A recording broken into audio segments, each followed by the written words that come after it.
Hi guys! Welcome to my first vlog. And for today's video, nagpagawa nga pala ako ng kuko kay mami kasi wala akong maisip na iba-vlog.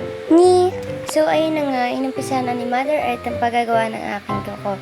And habang nagagawa kami, syempre may konting chismisan yan, laitan, ganto ganyan. Uy, para naman di boring.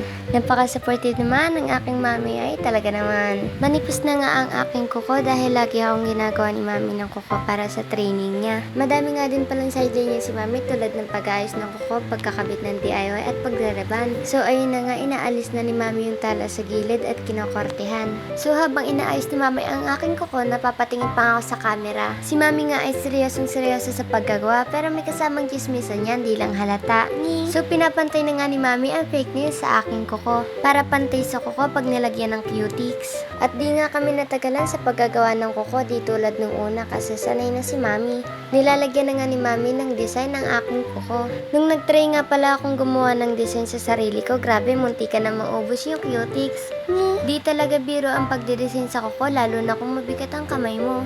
So pinapatuyo ko na ang aking cutics dahil malapit nang matapos. Nagtatanungan pa nga kami ni mami kung ano daw gusto kong design pero sabi ko siya na ang bahala. Di ko nga maiwasang ditingnan ang aking kuko kasi nagagandahan talaga ako.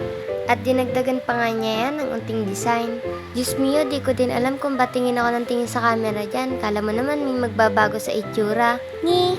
At ngayon nga ipapatungan na ni mami ng pampakintab.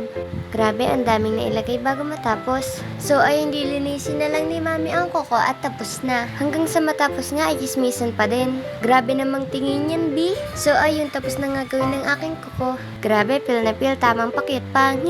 Thank you nga pala sa supportive kong Mimi. Love you!